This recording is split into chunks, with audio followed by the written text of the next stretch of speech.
let's talk about imperialism. Lots of people don't know about imperialism, which is really quite interesting, granted that it's probably one of the most important historical concepts ever. Another reason why imperialism is important is because it sets the context for lots of texts that high school students study. For example, Black Diggers and Lord of the Flies, as well as The Lieutenant. So the first thing when you think about imperialism is you should think of the word empire. It's just like the empire from Star Wars. However you draw the crappy symbol. Yeah, something like that. Yeah, it looks like a squid, but whatever. Empire from Star Wars, or the Tau Empire, or even the British Empire, to which I will draw a Union Jack. Something like this. Hey, it's pretty good. Yep. Yep. Yep. There we go. Yeah, something like that. So if you consider Britain, which looks something like a looks like a sausage, but whatever.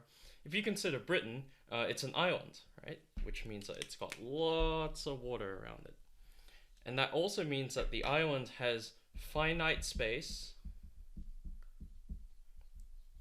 and resources. And what this means is that there's only so much space on this small island for a lot of fat British people. And Britain only has 2 trees.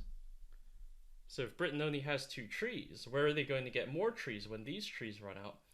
They're going to get it from France, which is somewhere over here. And France has lots of trees.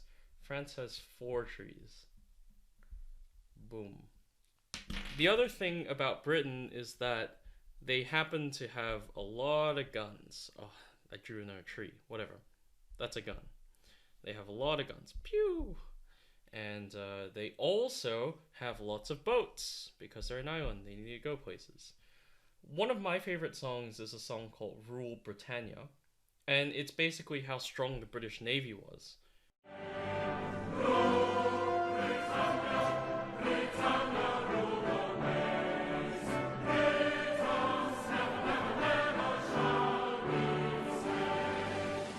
So what an empire is when you have a country, but it runs out of space and resources, and so it needs to branch out and take those resources from another country.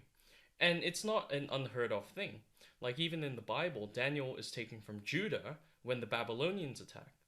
In chapter 1 of Daniel, it says, "In the 3rd year of the reign of Jehoiakim, king of Judah, Nebuchadnezzar, king of Babylon, came to Jerusalem and besieged it.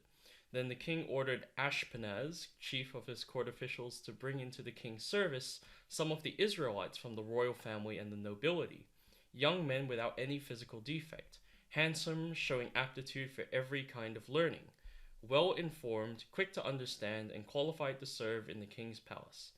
He was to teach them the language and literature of the Babylonians." That is, yeah. Looking good, Daniel. Boom, sunglasses. So cool. And he's got to learn all the Babylonian literature. Alright. Oh, so amazing. But here's the other thing. Empires tend to be all dominating.